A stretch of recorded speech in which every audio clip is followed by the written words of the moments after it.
네, 반갑습니다. 4단원 두 번째 시간입니다. 지난 시간에 우리 수업 시간에 첫 번째 시간에 우리 생식에 대해서 무성생식과 유성생식, 또 종류, 그 다음에 그에 따른 특징들에 대해서 우리가 배웠습니다.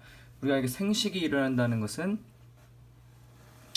자신의 부모가 가지고 있는 형질이 자식에게 전달이 된다는 것입니다. 그때 이렇게 형질이 전달되게끔 하는 이유는 바로 뭐 때문이냐면 바로 유전자가 전달이 되기 때문입니다. 그 유전자를 전달해주는 실질적인 물질을 우리는 염색체라고 합니다. 그래서 우리는 이 유전자를 전달해주는 염색체에 대해서 우리가 한번 이 시간 배워보도록 하겠습니다. 자, 우리 지난번 체육대회에서도 계주 경기 우리 열심히 잘했었죠? 그때 계주 주자들이 배턴을 서로 주고받으면서 전달을 하는 모습을 우리가 보았습니다. 생식에서도 마찬가지입니다. 부모로부터 자손에게 생식이 일어날 때 무언가가 전달이 되는데, 계주 경기에서의 배턴처럼 부모로부터 자손에게 정확하게 전달돼야 하는 것이 무엇이냐면 바로 유전 정보입니다. 부모가 가지고 있는 형질, 모양, 인간으로서 가지고 있는 모습들, 또 우리 사람으로서의 기능해야 되는 모든 그런 정보들이 제대로 정확하게 전달이 돼야지만 이런 자손의 형질이 정확하게 제대로 발현이 될 수가 있을 것입니다. 그래서 이번 시간은 이런 유전 정보, 우리가 DNA라고 하는데요. 그 유전 정보가 어떻게 전달되고 무엇으로 전달되는지에 대해서 알아보도록 하겠습니다. 이렇게 유전 정보가 담긴 것을 우리는 DNA라고 합니다. 우리 많이 들어봤었죠? DNA, 이런 유전 정보의 배열, 이런 걸 DNA라고 하고요. 이런 DNA가 어디로 전달이 되냐, 바로 염색체를 통해서 전달이 된다는 것을 우리가 이번 시간 배우도록 하고요. 그런 염색체의 특징과 염색체의 종류, 어떻게 구별하는지에 대해서 학습해 보도록 하겠습니다. 자, 먼저 염색체란 뭐냐면 세포가 분열할 때 염색사가 뭉쳐져서 만드는 낙대 모양의 물질을 말합니다. 그래서 중요한 건 세포가 분열할 때만 나타난다는 것이죠. 평소에는 이러한 유전 정보가, DNA가 염색사 형태로 실처럼 이렇게 핵 안에 이렇게 퍼져 있다가 세포가 분열할 때 이게 뭉쳐지면서 나타나게 됩니다. 염색체라는 말은 왜 염색체냐면 염색이 잘 된다는 물체입니다. 그래서 염색체입니다. 세포가 분열할 때 뭉쳐지게 되면 염색이 굉장히 잘 되고요. 그걸 염색체라고 우리가 이름을 붙였습니다. 그래서 이거는 DNA와 단백질의 결합으로 이루어지고요.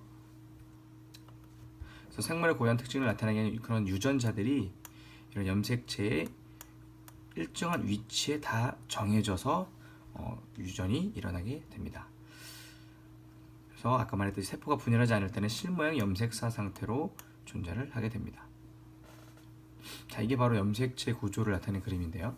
자, 다시 정리를 해보면, 자, 우리가 부모님을 닮는 이유는 무엇 때문이었습니까? 유전이 되는 거고요. 유전이 일어나게끔 하는 그 유전 정보를 우리는 뭐라고 했습니까? 이게 바로 유전 정보를 우리는 유전자라고 합니다. 이런 유전자들이 어디에 있냐면 우리가 세포 안에 우리 모든, 예를 들어서 이런 식물세포가 있다고 한다면 여기가 바로 가운데 있는 이거에 바로 핵이죠. 이 핵 안에 유전자가 들어있습니다. 어떤 형태로 되어 있냐면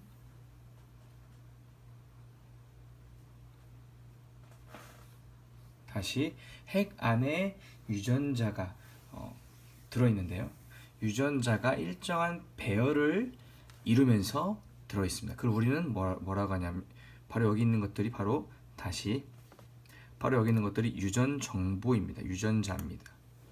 그래서 유전자가 일정한 이러한 모습으로 배열이 되어 있고요. 그것을 우리가 DNA라고 합니다. 그 다음에 이런 DNA들이 단백질과 일정하게 결합을 하면서 마치 실처럼 이렇게 꼬여 있는데, 이것을 우리는 뭐라고 하냐면 바로 염색사라고 합니다.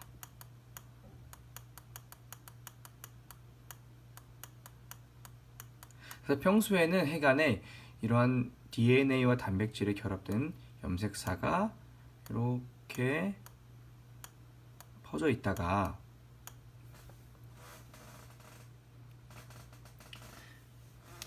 세포 분열 시기가 되면은 이 염색사가 응축되고 좀 모이면서 점차 이러한 모습으로 나타나게 되는데요. 이게 바로 염색체입니다.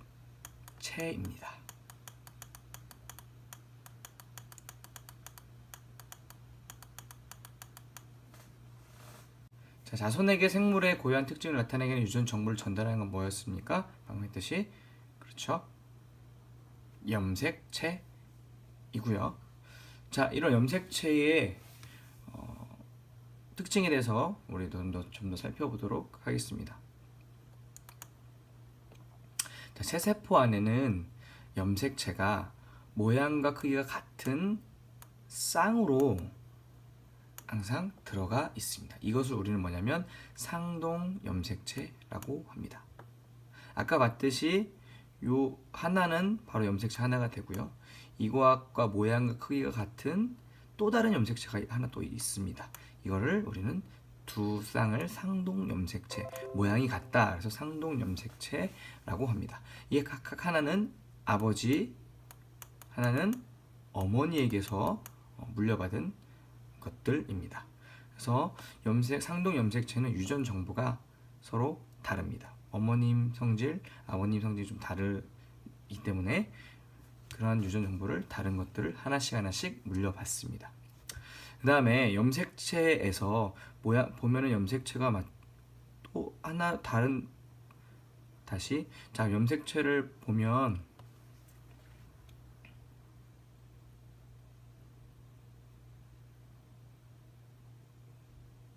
다시 자 염색체를 보면 모양이 대칭으로 되어 있는 걸 알 수 있죠. 자, 이렇게 똑같은 모양이 두 개인 것을 우리가 알 수 있습니다. 이것은 왜 그러냐면 똑같은 유전 정보를 하나를 더 복사를 해서 이렇게 붙어 있는 겁니다. 그래서 각각에 붙어 있는 요 하나 염색체를 염색 분체라고 하고요. 염색 분체가 모여서 염색체 하나를 이루게 되는 것입니다. 염색 분체끼리는 유전 정보가 같겠죠. 왜냐하면 복제를 한 거기 때문에. 하지만 상동 염색체끼리는 유전 정보가 다릅니다. 크기와 모양은 같지만 유전 정보는 다릅니다. 그래서 이거를 잘 기억해 두기를 바랍니다. 여러분들 198쪽에 보면 우리 사람의 상동 염색체를 짝을 짓는 우리 활동지가 있습니다. 여러분들 뒤에 교과서 뒤에서 잘라서 여러분들 한번 직접 붙여가면서 어떤 것이 상동 염색체인지 어떤 것이 짝이 맞는지를 한번 확인을 해보면 여기 각각의 염색체 모양과 크기 같은 염색체 이 두 개의 염색체는 무엇입니까? 그렇죠. 모양과 크기 같으니까 이 두 개는 상동 염색체입니다.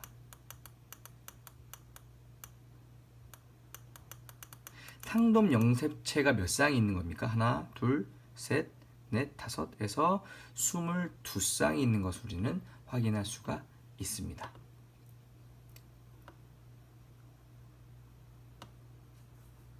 그렇다면 총 염색체의 개수는 몇 개입니까? 상동 염색체가 22개 쌍이 있으니까 염색체 요 하나가 바로 염색체 한 개라고 했었죠. 하나, 둘, 셋, 넷 하면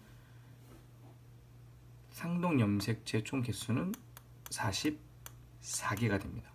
그럼 보니까 여기에 또 다른 염색체가 하나 더 있네요. 자, 이건 바로 무슨 염색체냐면 성을 결정하는 염색체입니다.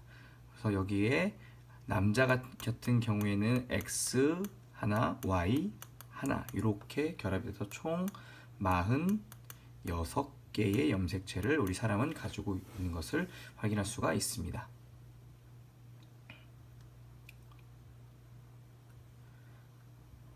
아까 봤듯이 같은 모양 같은 염색체, 상동 염색체를 말하는 거겠죠. 그러니까 2개씩 짝을 져서 22쌍 있는 것을 알 수 있었고요. 그 나머지 성을 결정하는 성 염색체는 모양이 서로 다른 것을 확인할 수가 있었습니다. 각 염색체에서 검은색 띠를 의미하는 것은 무엇일지 한번 생각해 봅시다. 뭘까요? 바로 유전자의 위치를 나타내고요. 그 유전자의 위치에 따라서 어떤 하나의 형질에 대한 유전자가 거기 들어있다는 겁니다.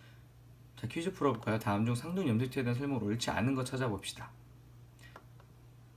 찾으셨나요?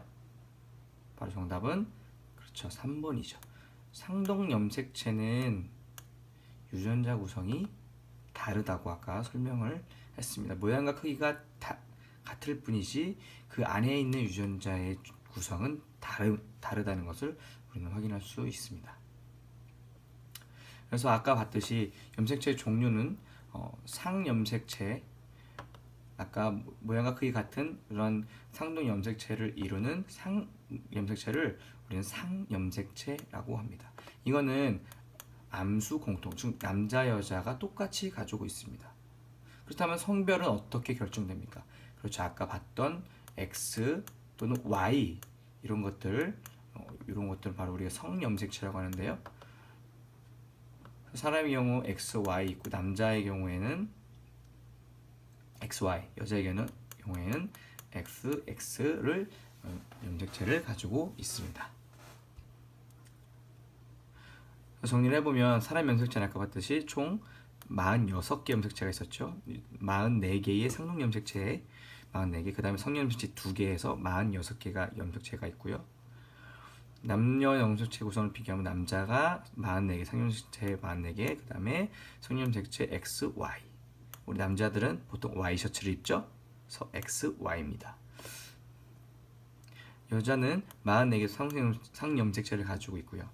이거는 남자, 여자가 똑같다고 했었죠. 그 다음에 여자는 X 염색체를 2개를 가지고 있습니다. 그래서 성염색체가 XX 이렇게 구성이 되고 있습니다. 이게 바로 실제 염색체의 모습입니다. 여기 보면은 자, 이게 뭡니까? 이게 바로 염색체 하나죠.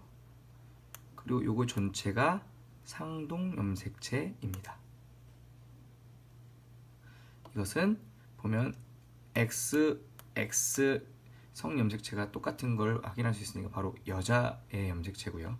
남자 염색체는 XY 모양이 다르죠. 그래서 이것은 남자의 염색체라는 것을 우리가 확인할 수가 있습니다.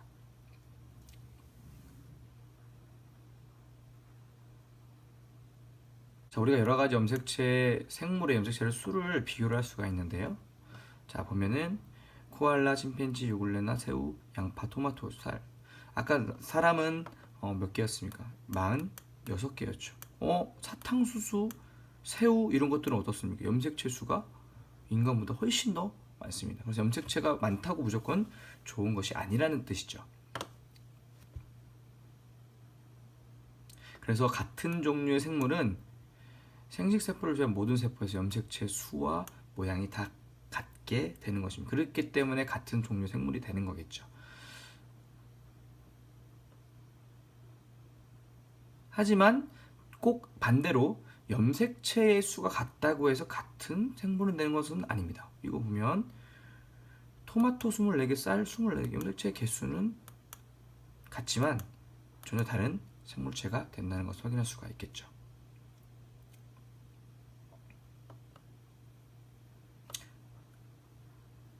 염색체 수가 같더라도 염색체 모양이 다르면 다른 종류의 생물이 된다는 것입니다. 자, 정리해 보겠습니다. 염색체는 뭐로 이루어졌습니까? 그렇죠. DNA와 바로 단백질로 이루어져 있고요. 최세포에 들어있는 모양과 크기 같은 염색체를 무엇이라고 합니까? 그렇죠. 상동 염색체라고 합니다. 남녀가 공통으로 가진 염색체는 그렇죠. 상 염색체고요. 남녀에 따라 다르게 가진 염색체는 성 염색체라고 합니다. 이번 시간에는 우리가 염색체에 대해서 배웠습니다. 우리 다음 시간에는 생명체가 자라날수록 세포의 크기가 어떻게 될까요? 과연 계속적으로 커질까요? 아니면 또 다른 세포가 만들어질까요? 이 질문에 대한 우리 답을 해볼 텐데요. 바로 염색체 분열에 대해서 우리가 한번 배워보도록 하겠습니다. 수고하셨습니다.